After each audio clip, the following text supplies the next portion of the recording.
우리 부교육자들이 이제 시편 강의를 하고 있는데 이제 제가 15편을 또 강의하게 됐습니다. 오늘 말씀 가운데 또 하나님의 위로와 또한 평강이 있기를 소망합니다. 사모하는 마음을 만족해 하시고 주린 영혼에게 좋은 것을 또 예배하신 하나님께서 여러분들에게 필요한 은혜를 주실 줄을 믿습니다. 마음을 활짝 열고 또 이 말씀의 바다에 풍덩하게 빠지시길 부탁합니다. 시편 15편은 성도의 올바른 대신 관계와 또한 대인 관계에 대하여 말씀하고 있습니다. 하나님에 대해서는 신명기 6장 5절에 마음을 다하고 뜻을 다하고 힘을 다하여 내 하나님 여호와를 사랑하라. 사람들에 대해서는 레위기 19장 18절입니다. 원수를 갚지 말고 동포를 원망하지 말며 내 이웃 사랑하기를 내 몸과 같이 하라. 또한 시인은 주의 장막, 곧 이 교회를 중심으로 한 성도들의 생활에 대하여 노래하고 있습니다. 본문을 통하여 성도의 올바른 신앙생활과 또한 경건생활, 사회생활에 있어서도 이 모범적인 그러한 삶을 살아야 한다고 우리에게 말해주고 있습니다. 구체적으로 2절에서는 정직하고 의로운 말과 행동에 대해서 말하고 있습니다. 3절은 이웃에 대한 존경과 사랑에 대하여, 4절은 하나님을 경외하는 삶의 원칙에 대한 이 실천들을 말하고 있습니다. 마지막으로 5절은 탐욕이 없는 경제 생활에 대하여 우리에게 말해주고 있습니다. 자, 먼저 시인은 1절에서 하나님의 장막에 머무를 수 있는 사람들의 자격에 대하여 물어보고 있습니다. 여호와여, 주의 장막에 머무를 자가 누구이며 주의 성산에 사는 자가 누구입니까? 여기서 주의 장막과 주의 성산은 서로 다른 장소가 아니라 동일한 장소를 말하고 있습니다. 장막은 광야 생활에 적합하도록 만들어진 이 모세의 이동식 성전을 말하고 있습니다. 성산은 솔로몬에 의하여 지어진 성전인데 우리는 그것을 교회로 이해할 수가 있습니다. 이곳에서 하나님께서 나타나시며 이곳에서 하나님이 자기 백성을 만나 주십니다. 할렐루야! 하나님이 계신 장막, 하나님이 계신 성산은 어떠한 곳입니까? 우리들이 잘 부르는 가스펠송에 나타나 있습니다. 터가 높고 아름다워 온 세상의 기쁨, 저 북방에 있는 시온산 큰 왕의 성일세. 정확하게는 저 북동쪽에 있는 그러한 산을 말하고 있습니다. 시인은 하나님을 대표하는 제사장 혹은 성전 문지기에게 질문을 던집니다. 하지만 시인은 제사장 앞에서 제사장을 부르지 않고 누굴 불러요? 여호와 하나님을 부르고 있습니다. 여호와여. 제사장이 하나님을 대신하여 질문을 받을 수 있지만 누가 그분 앞으로 나올 수 있는지를 결정하는 일은 하나님만이 하실 수 있는 일이기 때문입니다. 악인은 하나님과 함께 거할 수가 없습니다. 선과 악, 빛과 어두움은 서로 공존할 수가 없는 것입니다. 그래서 이사야는 하나님이 계시는 시온에서 죄인들이 공포에 떨고 경건하지 않은 자들이 두려움에 사로잡혀서 이렇게 말을 한다고 말하고 있습니다. 우리들 가운데 누가 사르는 불을 견디어 내겠느냐? 우리들 가운데 누가 꺼지지 않는 불덩이에서 견디어 낼 수 있겠느냐? 이렇게 탄식한다고 말하고 있습니다. 악인들과 경건치 않은 그러한 자들에게 하나님의 성전은 오히려 돌이킬 수 없는 화가 되는 그러한 장소가 되는 것입니다. 성경이 말하는 복 있는 사람은 어떠한 사람입니까? 세상이 생각하고 있는, 또한 세상에 말하고 있는 그러한 복과는 차원이 다른 그러한 복입니다. 세상은 어떻게 해서든지 이 세상에서 많은 것을 소유하는 자가 복 있는 자라고 말하고 있습니다. 그러나 하나님 앞에서 가장 복 있는 사람은 하나님의 마음을 차지한 사람이며 하나님의 능력을 붙잡고 있는 사람입니다. 그런 사람이 어떤 사람이에요? 주의 장막에 살고 있는 사람이며 주의 성산에 계속해서 머물러 있는 사람이라는 것을 믿으시기를 바랍니다. 본문에 머무르다와 이 살다, 이 머무르다는 객으로서, 손님으로서 이방 땅에서 체류하는 것을 의미합니다.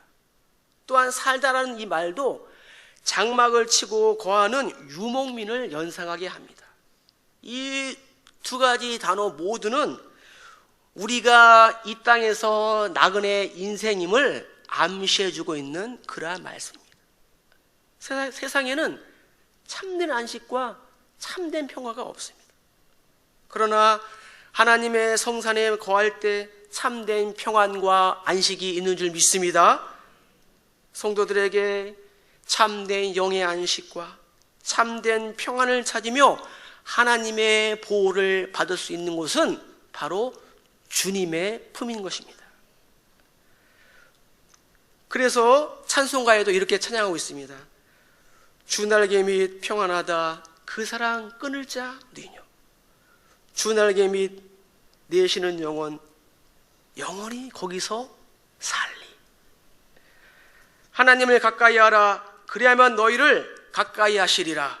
하나님과 가까이 한다는 것이 큰 축복임을 기억하시기를 부탁합니다. 시편 84편은 이렇게 말하고 있습니다.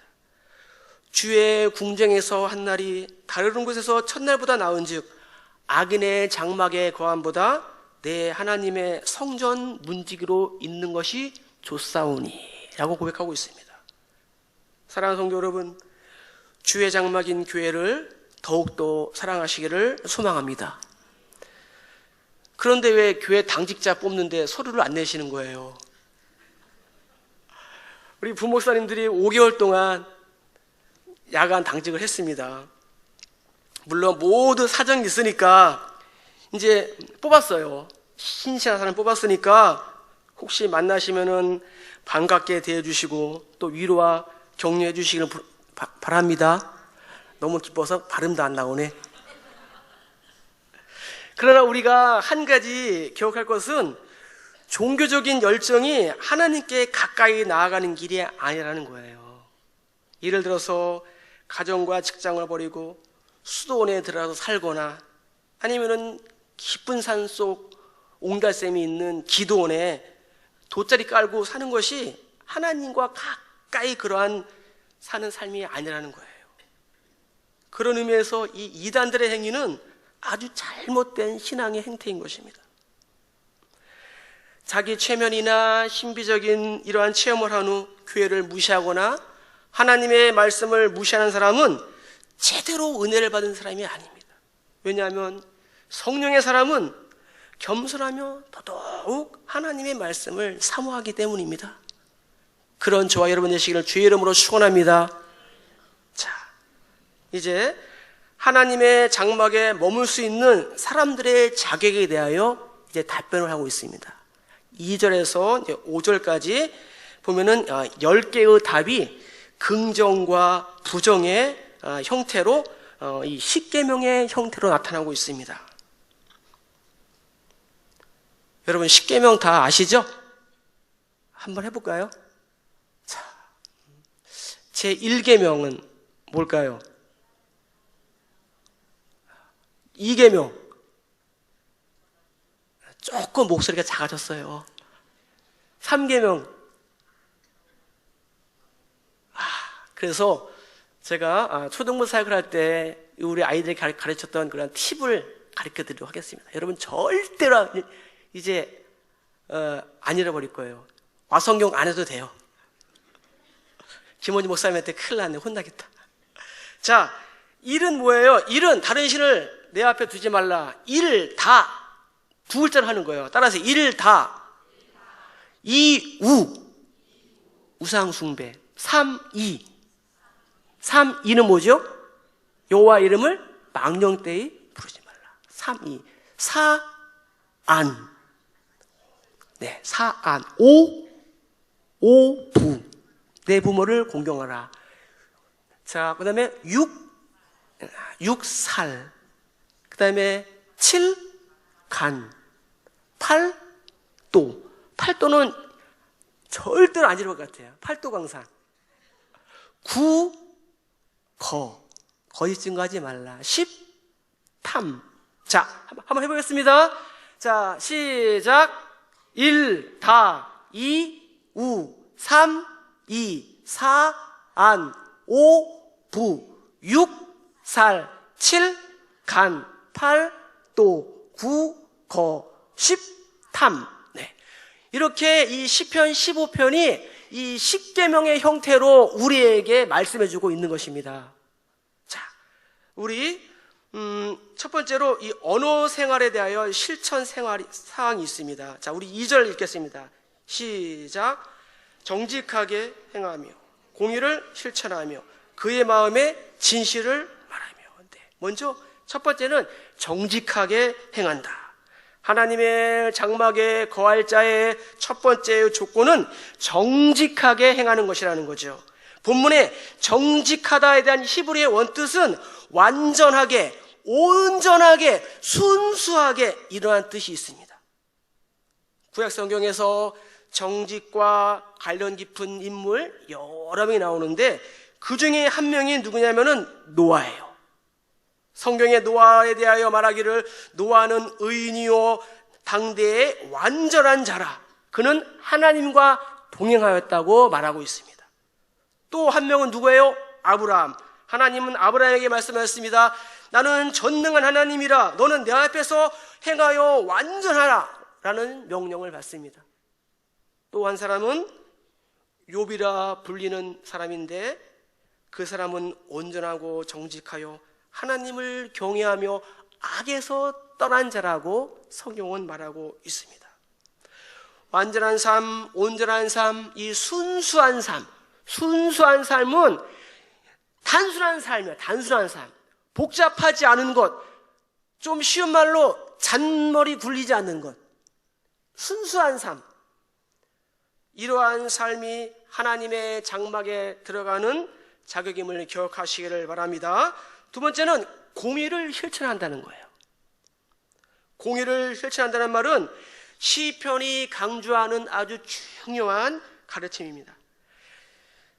성경이 말하는 의인이 어떠한 사람인지 에스겔 18장 5절로 7절은 우리에게 알려주고 있습니다. 여러분, 우리 자막을 통하여서 우리 에스겔 18장 5절부터 7절을 한번 읽어보도록 하겠습니다.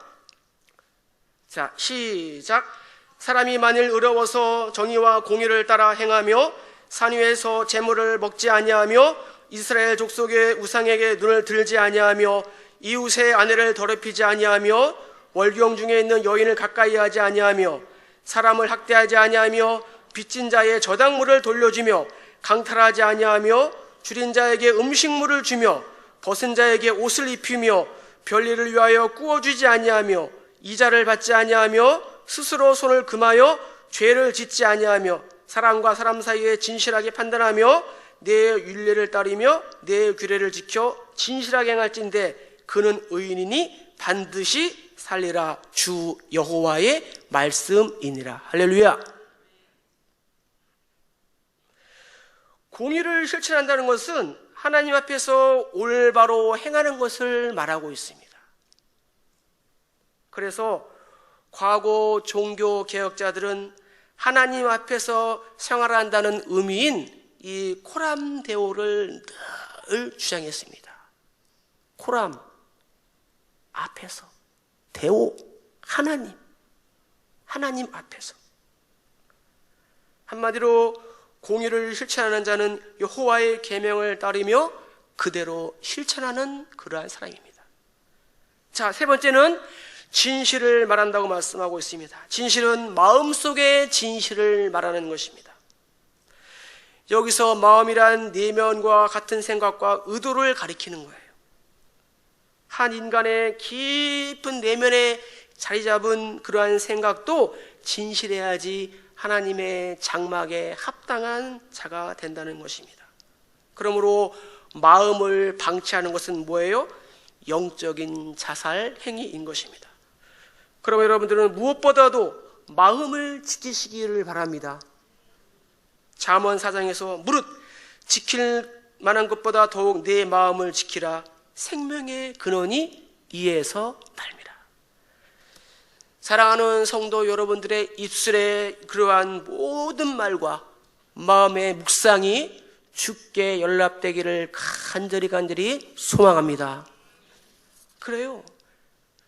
진실을 말하는 사람은 아첨하는 입술로 두 마음으로 말하는 자와 다르며, 입으로는 하나님을 가까이하며 입술로는 하나님을 존경하나 그 마음은 하나님께로부터 멀리 떠나 있는 자와는 다른 사람이라는 거예요. 중요한 것은 정직하게 행한다, 공의를 실천한다, 진실을 말한다. 여기서 나타난 이 세 가지 동사는 이 행동이 일시적인 그러한 현상이 아니라 이미 습관화된 것을 뜻합니다. 동사는 뭐예요? 움직이는 것. 사랑은 뭐예요? 움직이는 거예요.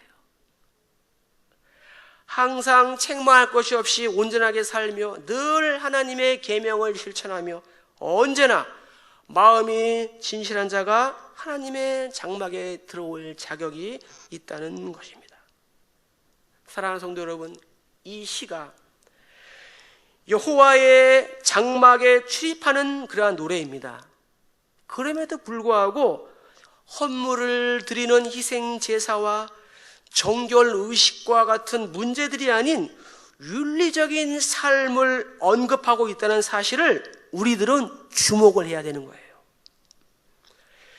성경 전반에 흐르는 또 하나의 중요한 사상이 이 본문을 통하여 또다시 나타나고 있는데, 그것은 삶, 이 윤리, 에토스, 이것이 예배나 제사, 쿨투스, 이것보다 더 중요하다는 그러한 사실입니다.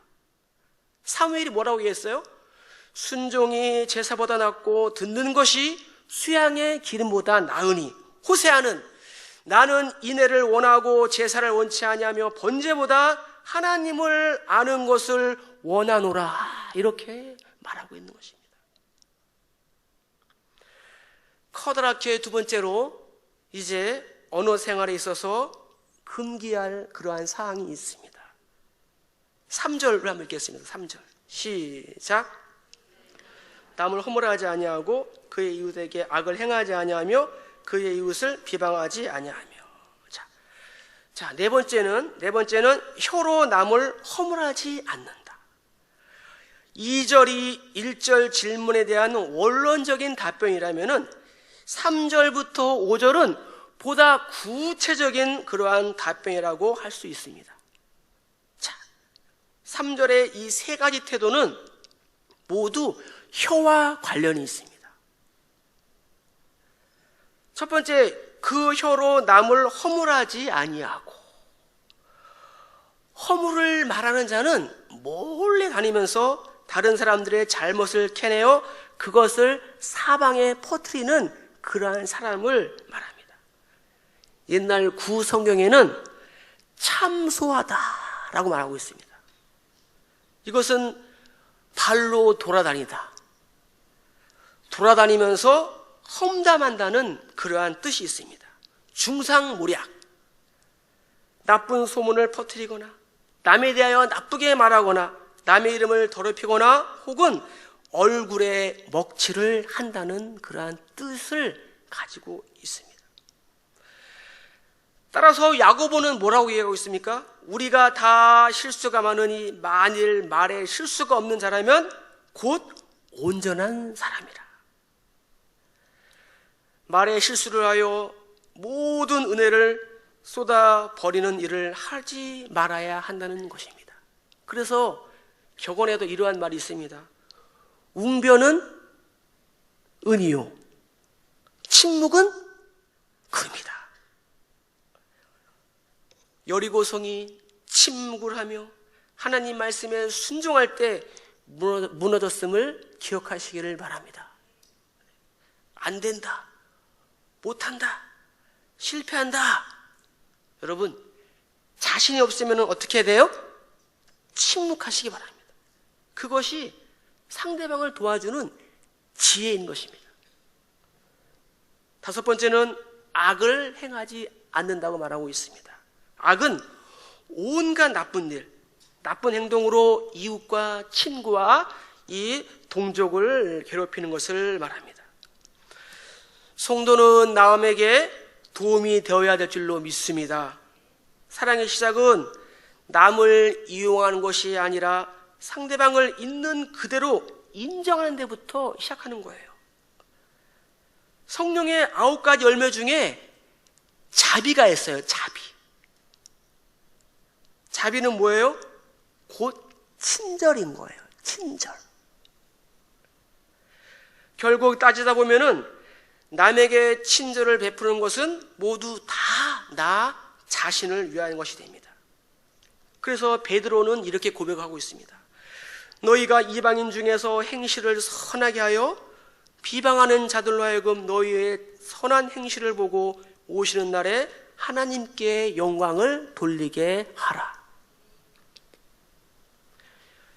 다음에는 이웃을 비방하지 않는다고 말하고 있습니다. 비방은 뭐예요? 조소, 수치, 욕설 등의 의미를 담고 있습니다. 비방은 이웃의 잘못이나 불행을 조롱하거나 웃는 모습, 또한 함부로 멸시하며 비난하는 것을 말합니다. 다윗은 시편 69편 20절에서 비방이 나의 마음을 상하게 하며 근심이 충만하게 하였다고 탄식을 하고 있습니다. 하나님의 장막에 거할 자 어떠한 사람입니까? 남의 험담을 늘어놓지 않으며 말로써 남에게 해를 끼치지 아니하고 남에 대한 그러한 비난도 귀를 기울이지 않는 그러한 사람입니다. 사랑하는 성도 여러분, 이웃과의 샬롬이 형성되지 않은 그러한 상태에서 하나님과의 샬롬은 거짓입니다. 이웃과의 막힌 담을 헐고 나서야 비로소 하나님과 만날 수 있음을 기억하시기를 바랍니다. 그래서 성경은 뭐라고 말씀하고 있습니까? 예물을 제단에 드리다가 거기서 내 형제에게 원망 들을 만한 일이 생각나거든 예물을 그 제단 앞에 두고 먼저 가서 형제와 화목하고 그 후에 와서 예물을 드리라고 말씀하고 있습니다. 자, 다음에는 대인과의 그러한 관계에 있어서 실천해야 할 그러한 사항들이 있습니다. 자, 우리 한번 4절 한번 읽겠습니다. 4절, 자, 시작. 그의 눈은 망령된 자를 멸시하며 여호와를 두려워하는 자들을 존대하며 그의 마음에 소원한 것을 해로울지라도 변하지 아니하며. 네. 여기서 이 망령된 자는 하나님을 욕되게 하며 하나님의 존재 자체를 거부하는 사람을 말합니다. 시편 14편에 나오는 하나님이 없다고 하는 이 어리석은 자를 가리키는 거예요. 또 망령된 자는 하나님을 경멸하여 하나님께로부터 버림을 받은 그러한 자로서 예배 공동체에서 쫓겨난 그러한 사람들을 또한 가리키고 있습니다. 참된 성도라면은 이러한 자들과 교제도 하지 않고 그들의 행실을 본받지도 말아야 한다는 것입니다. 그렇게 하기 위해서는 망령된 자들을 인정하지 않는 그러한 태도가 우리에게 필요한 거예요. 자, 그러면 성경에서는 이 말세의 이 징조에 대해서 이 망령된 자에 대해서 어떻게 해라고 그러는가 우리 성경을 통하여 한번 보겠습니다. 디모데후서 3장 1절부터 5절입니다. 자, 우리 한번 읽겠습니다. 자, 시작. 너는 이것을 알라. 말세에 고통하는 때가 이르러 사람들이 자기를 사랑하며 돈을 사랑하며 자랑하며 교만하며 비방하며 부모를 거역하며 감사하지 아니하며 거룩하지 아니하며 무정하며 원통함을 풀지 아니하며 모함하며 절제하지 못하며 사나우며 선한 것을 좋아하지 아니하며 배신하며 조급하며 자만하며 쾌락 사랑하기를 하나님 사랑하는 것보다 더하며 경건의 모양은 있으나 경건의 능력은 부인하니 이 같은 자들에게서 내가 돌아서라. 이렇게 말하고 있는 거예요. 로마서 12장 9절에서는 사랑에는 거짓이 없나니 악을 미워하고 선에 속하라 라고 말하고 있습니다. 그래서 복 있는 사람은 악인의 꾀를 쫓지 아니하며 죄인의 길에 서지 아니하고 오만한 자의 자리에 앉지 말라고 시편 1편 1절을 시작하면서 우리에게 말씀하고 있는 것입니다. 반면에 하나님을 경외하는 그런 자들에게서는 어떻게 해야 돼요? 서로 존대하면서 존경하면서 함께 신앙생활을 격려하라고 말하고 있는 것입니다. 성도들은 어떤 멘토의 영향을 받으며 어떤 리더의 영향을 받으며 누구와 교제를 하며 누구와 함께 하는가가 아주 중요한 것입니다.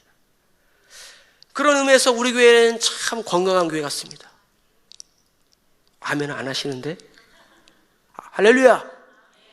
그렇습니다. 우리 교회 같이 건강한 교회가 없어요. 하나님을 공경하고 가족처럼 교제하고 서로를 존경하며 이해하며 선한 영향력을 서로 주고 받아야 되는 것입니다. 그래서 히브리서 10장에서 뭐라고 얘기해요? 서로 돌아보아 사랑과 선행을 격려하며 모이기를 패하는 어떤 사람들의 습관과 같이 하지 말고 오직 권하여 그날이 가까움을 볼수록 더욱 그리하자라고 말하고 있는 것입니다. 하나님을 떠난 악인에 대해서는 지위고하를 막론하고 그를 멸시하며 하나님을 진정으로 경외하는 사람에 대해서는 비록 그가 사회적으로 비천하다 할지라도 그를 존경하는 것입니다. 이러한 대인관계는 배타적이며 편협하다는 이야기를 들을 수 있을는지는 몰라도 성도들이 하나님을 대적하는 세상에서 바람직한 신앙을 유지할 수 있는 방법임을 기억하시길 바랍니다. 그래서 우리가 가정교회로 모이라고 그러는 거예요. 가정교회 빈 방석을 준비하고 교회에서 행복 아카데미를 만들어서 여러분들을 행복한 아카데미로 인도하기 위하여 담임 목사님하고 교육자들이 머리를 짜내는 겁니다. 여러분들 할 일은 뭐예요? 모이기만 하면 되는 거예요. 모이기를 잘 하시길 바랍니다. 자, 그 다음에는 서운한 것은 해로울지라도 변하지 아니한다. 8번째, 성도가 하나님께 지키기로 서운한 것에 대해서는 불리한 결과가 예상되더라도 반드시 지켜야 한다는 것을 말하고 있습니다. 하나님께 대한 소원은 뭐예요? 하나님과의 인격적인 약속이에요. 믿음의 계약서이며 자신의 헌신을 다짐하는 이 맹세의 행위인 것입니다. 그러므로 하나님은 그것을 반드시 지켜야 한다고 말씀하고 있는 것입니다. 하나님 말씀을 읽고 들을 때, 또 우리가 기도할 때 우리는 뭐라고 동의를 해요? 아멘으로 동의하고 있습니다. 이것이 곧 하나님과의 약속이라고 우리는 할 수 있는 거예요. 그러므로 성도들은 하나님과의 약속을 지키기 위하여 우리가 노력을 해야 될 줄로 믿습니다. 소원은 반드시 갚아야 합니다. 신명기에 내 입으로 말한 것은 그대로 실행하도록 유의하라. 무릇 자원한 예물은 내 하나님 여호와께 내가 소원하여 입으로 언약한 대로 행할지니라. 또한 성경은 뭐라고 얘기하고 있어요? 함부로 서운하지 말라고 마태복음에서 말하고 있는 것입니다. 왜 서원을 하고 지키지 못합니까? 지킬 수 없는 서원을 했거나 또는 마음이 태만하거나 부주의하기 때문인 것입니다. 지킬 수 없는 소원을 하는 것은 하나님을 앞지르는 거예요. 축구에서 반칙 중에 오프사이드 반칙이라고 있어요. 공격수가 수비수나 이 볼보다 먼저 앞에 가 있는 거. 하나님을 앞지르는 것은 하나님을 믿지 못한다는 그러한 거예요. 하나님의 장막에 거할 자는 비록 맹세하는 것이 자신에게 큰 해가 될지라도 자신의 맹세를 존중해야 됩니다. 다윗은 하나님께 자주 소원을 들었던 그러한 신앙인으로 성경에 나옵니다. 다윗은 고백하기를 성전을 위하여 준비한 이 모든 것 외에도 내 마음이 내 하나님의 성전을 사모함으로 내가 사유한 금과 은으로 내 하나님의 성전을 위하여 드렸다고 고백하고 있습니다. 또 한나도 서원하여 사무엘을 낳아서 하나님께 드렸습니다. 사사기에 나오는 이 사사 입다는 무모한 소원을 한 것으로 유명한 사람입니다. 이스라엘이 적군인 이 암몬과의 그러한 전투에서 하나님, 내가 이 전투에서 승리하고 돌아간다면 가장 먼저 집에서 나와서 나를 영접하는 자를 하나님께 어떻게 한다고 했어요? 드린다고 했어요. 드린다고. 무엇으로? 번제로. 번제는 뭐예요? 다 불태워서 드리는 거예요.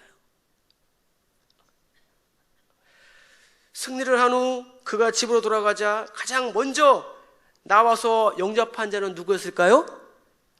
네, 외동딸이었습니다. 외동딸. 저에게도 딸이 있습니다. 막내. 얼마나 이쁜지 모르겠어요. 여러분,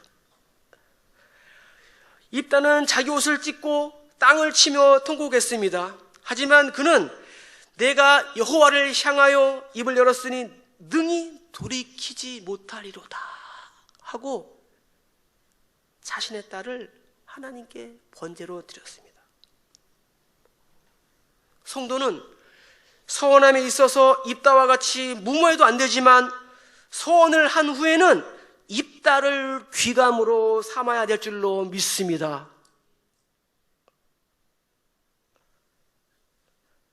자, 이제 대인관계에서 우리가 금기할 그러한 사항이 있습니다. 자, 우리 한번 5절 읽는데 5절 하반절만 읽겠습니다. 5절 하반절. 자, 시작.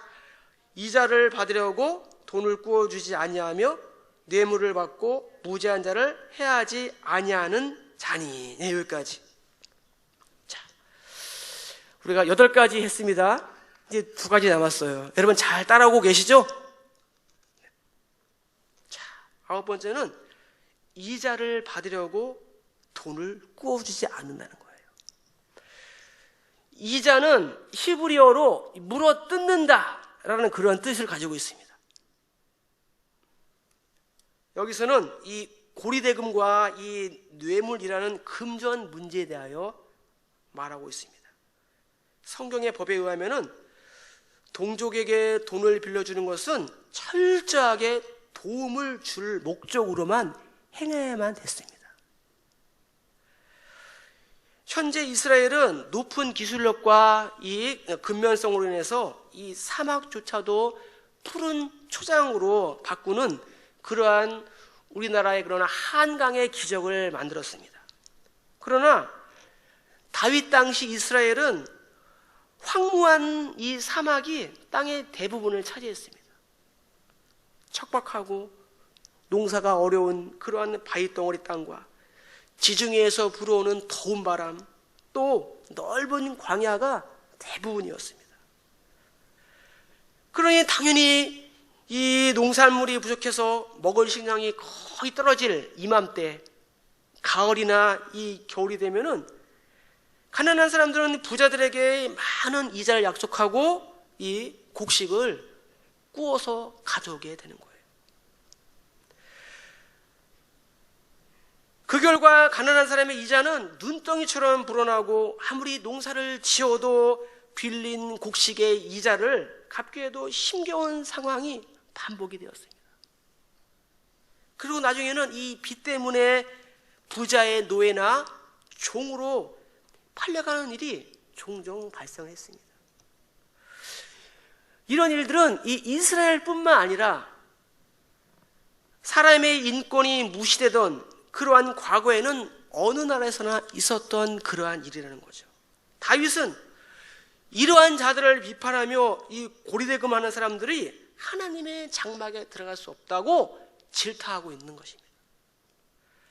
하박국에서는 이 자를 이렇게 표현하고 있습니다. 하박국 2장 7절에 보니까 너를 억누를 자들이 갑자기 일어나지 않겠느냐, 너를 괴롭힐 자들이 깨어나지 않겠느냐, 내가 그들에게 이 노략을 당하지 않겠느냐, 이렇게 말하고 있습니다. 가끔 은행에서 이러한 문자가 날라옵니다. 과도한 빚, 고통의 시작입니다. 저한테만 날아오는 것 같아요. 전혀 아닌 것 같이 그냥 계시네. 제가 빚이 많다는 것이 아닙니다. 물론 저에게도 빚이 있어요.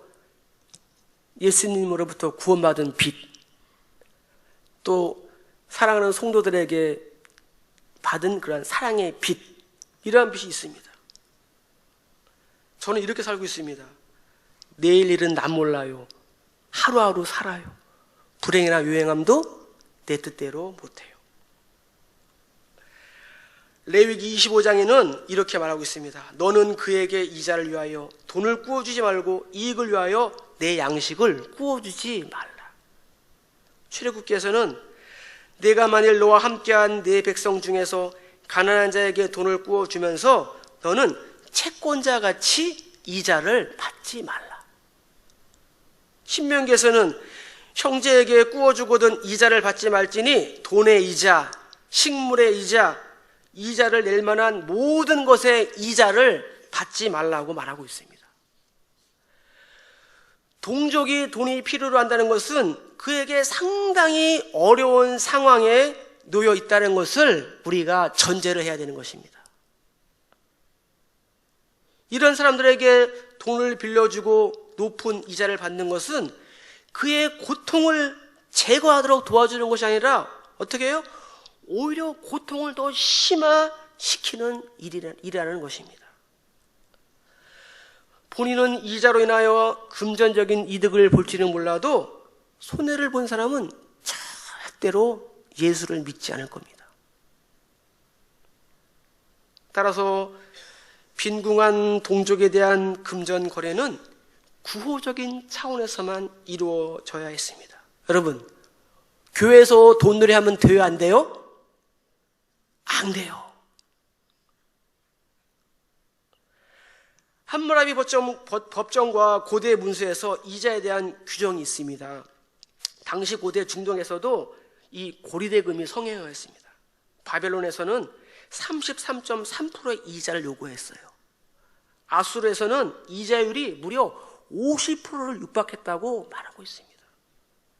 이처럼 불공정한 이러한 축제는 이스라엘 그러한 공동체 내에서는 용납할 수가 없는 그러한 일이라는 거죠. 하나님께서는 우리들에게 땀 흘려 일하고 그 대가로 살아가라고 창세기에서 말하고 있습니다. 그런데 이 고리대금은 땀 흘려 일하기는커녕 다른 사람의 땀의 대가를 착취하는 악행 중에 악행인 것입니다. 올바른 직업이란 땀 흘려 일하면서 남에게 유익을 끼치는 그러한 직업이에요. 예를 들어서 구두 수선공은 구두를 최대한 깨끗하게 닦아서 고객에게 유익을 줍니다. 여러분, 구두 수선공이라고 무시하면 절대 안 돼요. 유명한 그러한 우리 그 신앙의 선배들 중에는 이 미국 부흥을 이렇게 일으킨 무디가 이 구두 수성공 출신이었습니다. 또한 현대 선교의 아버지라고 불리는 이 윌리엄 캐리도 구두 수성공이었어요. 여러분, 혹시 구두를 수선할 때, 맡길 때 그 수성공을 만나면은 축복해 주시길 바랍니다. 큰 인물이 될 거야. 또한 공장에서 일하는 사람은 최대한 좋은 제품을 만들어서 고객들의 생활이 좀 더 풍요롭고 편리하게 해줍니다. 경찰은 범죄자를 체포하여 많은 사람들이 안심하고 살아갈 수 있도록 도와줍니다. 그래서 유명한 신학자 칼빈은 모든 직업에는 소명이 있다고 직업 소명서를 말하고 있는 것입니다. 여러분, 모든 의사가 다 되고 모든 목사가 다 되고 모두 변호사가 다 되면 누가 이래요? 그래서 각자의 처해진 곳에서 직업 소명서를 가지고 일하시기를 주의 이름으로 축원합니다. 그런데 하나님을 믿는 성도들이 이 고리대금업이나 술집이나 또한 도박장을 할 필요는 없다는 것입니다. 이러한 직업은 사람에게 유익은커녕 사람을 망하게 하고 가정을 파괴하는 사단의 도구가 되는 것입니다. 하나님의 장막에 거할 자는 가난한 사람들에게 돈을 빌려주면서 재산을 증식시키지 않습니다. 가난한 자에게 돈을 빌려줄 때는 이익 추구의 동기에서가 아니라 희생적인 그러한 발로에서 해야 됩니다. 여러분, 어려운 사람 있으면 그냥 주세요. 겉옷을 달라면 속옷을 주고, 오리를 가자 하면은 심리를 가고. 자, 마지막으로 이제 뇌물을 받고 무죄한 자를 해치지 않는다고 말하고 있습니다. 뇌물을 받고 무죄한 자를 해치지 않는다는 표현은 아마도 재판관과 이 증인에게 해당하는 그러한 말입니다. 이 두 종류의 사람들은 옳고 그름을 가리는 법정에서 쉽게 이 정의를 왜곡할 수가 있습니다.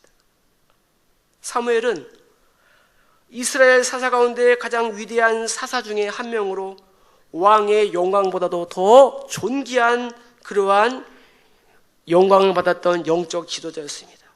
또한 그의 권위와 지도력 앞에 모든 백성이 복종을 하며 순종을 했습니다. 그러나 사무엘이 나이가 많아 그의 아들들을 사사로 세웠습니다. 그런데 아들들이 뇌물을 받고 재판을 엉뚱하게 처리하기가 일쑤였습니다. 결국에 이스라엘 장로들이 다 모였습니다. 사무엘에게 말했어요. 당신의 아들은 당신과 같지 아니하니 다른 사람을 대신하여 왕을 삼게 해달라고 요청을 합니다. 이때부터 이제 사사 시대가 이제 종료되고 이 왕정 시대가 열리게 되었던 것입니다. 결국 사무엘의 아들들은 이 이스라엘의 이 왕과 같은 이러한 지위를 잃어버리고 훌륭했던 아버지의 얼굴에 먹칠을 하게 되었습니다. 출애굽기 23장 8절에 뭐라고 말합니까? 너는 뇌물을 받지 말라. 뇌물은 밝은 자의 눈을 어둡게 하며 의로운 자의 말을 굽게 하고, 뇌물은 공의를 굽게 하고 정당한 대우를 받아야 할 사람들을 억울하게 만드는 것입니다. 뇌물을 먹으면 당장에는 좋을 것 같지만 언젠가는 다 들통이 나게 되어 있습니다. 뇌물을 먹는 것은 폭탄을 먹는 것입니다. 언젠가 그 폭탄이 터져서 모든 명예는 한순간에 펑 하고 다 날아가게 될 것입니다. 하나님께서는 자신을 예배하는 이러한 성도들이 일상적인 경제 생활에서도 하나님의 공예가 살아 숨쉬기를 원하시는 그러한 분임을 여러분 믿으시기를 주의 이름으로 소망합니다. 자, 이제 하나님의 장막에 머무를 수 있는 사람들의 이 전망이 있어요. 전망. 자, 우리 5절 하반절에 보니까 뭐라고 말하고 있습니까? 이런 일을 행하는 자는 영원히 흔들리지 아니하리이다. 여기서 이런 일은 뭐예요? 2절부터 5절에 나오는 모든 사항을 말해요. 이렇게 사는 사람에게는 영원히 흔들리지 않는다는 그러한 약속이 주어진다는 거예요. 세상이 변하고 정권이 바뀌어도 어때요? 절대로 망하지 않고 복을 받는다는 거예요. 시편 1편 3절에 시냇가에 심은 나무가 철을 따라 열매를 맺으며 그 잎사귀가 마르지 않음 같으니 그가 하는 모든 일이 다 형통하리로다. 하나님께서 지켜주시고 줄어들지 않는 복이 임할 줄로 믿습니다. 또한 흔들리지 않는다는 것은 뭐예요? 단순한 이 축복을 준다거나 위험의 순간에서 우리를 도움을 준다는 그런 차원을 뛰어넘어서 영원한 반석이신 이 하나님이 계시는 영역에 발을 들여 놓는다는 그러한 것입니다. 사랑하는 여러분, 영원한 반석이 되시는 예수님이 계신 하나님의 장막에 거하는 성도들 되시기를 주의 이름으로 소망합니다. 자, 이제 말씀을 정리합니다. 시편 15편이 저와 우리 성도들에게 주는 메시지는 뭐예요? 성도는 불확실한 인생 속에 살고 있지만 모든 삶의 영역에서 온전하고 정직한 삶을 사모한다면 주 안에서 영원히 흔들리지 않는 삶이 약속되어 있다는 것입니다. 사랑하는 성도 여러분, 하나님의 성전에서 예배드릴 수 있는 것 이 자체가 큰 복임을 믿으시기를 바랍니다. 한국교회는 예배의 홍수 속에 살고 있어요. 그러다 보니 대부분의 예배가 습관적으로 참여하는 경우가 다반사입니다.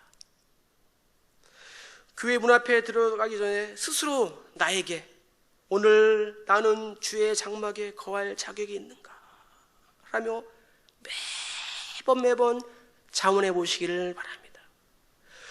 우리에게 주어진 예배하는 이 하루는 먼저 간 사람들이 그토록 살고 싶었던 하루였기 때문입니다. 하나님의 절에 올 때마다 나같이 부족한 사람을 예배자로 초청해 주신 그 하나님의 은혜에 감사하시기를 바랍니다. 또 하나는 윤리적인 삶이 없는 그러한 예배는 하나님과 무관하다는 거예요. 예배에 합당한 자는 예배 이전의 삶이 어떻게 해요? 윤리적이어야 되는 거예요. 예배와 삶이 균형을 이루어줘야 된다는 거예요.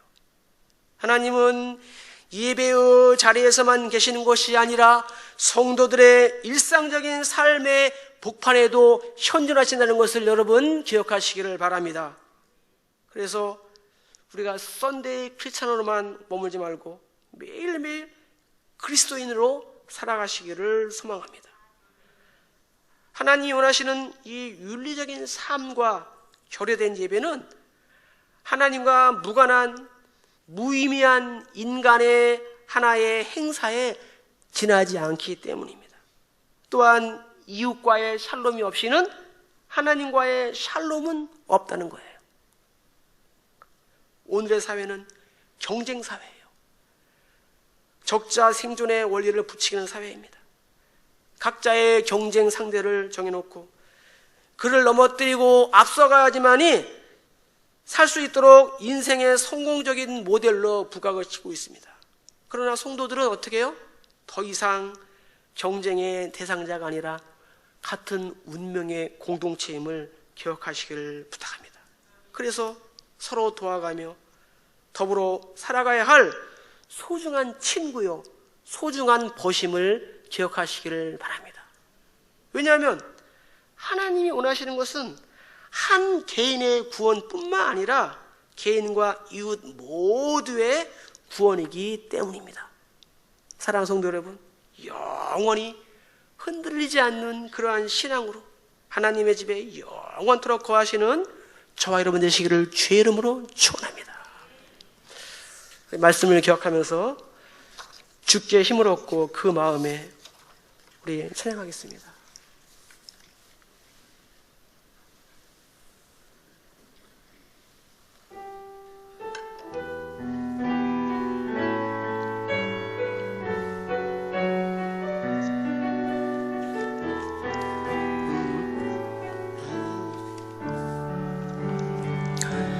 주께 힘을 얻고 그 마음에 시온의 대로가 있는 그대는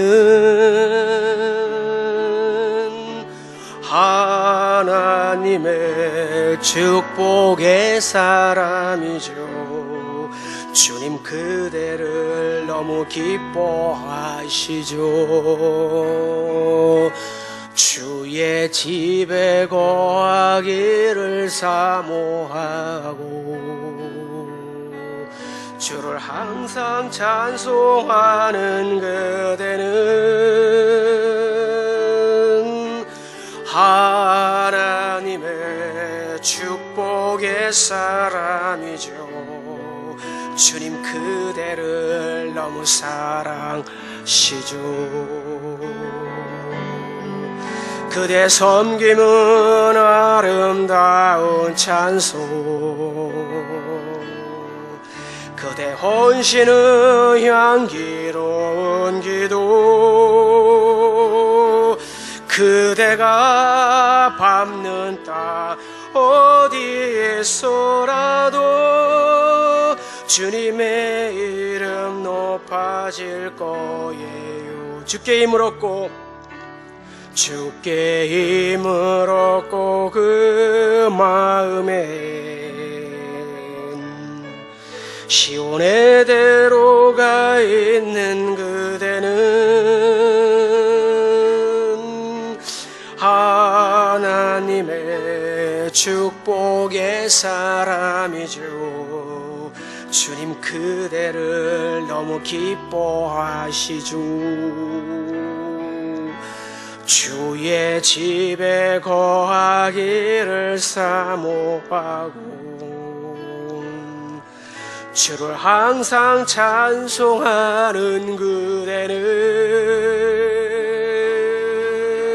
하나님의 축복의 사람이죠. 주님 그대를 너무 사랑하시죠. 그대 섬김은 아름다운 찬송, 그대 헌신은 향기로운 기도,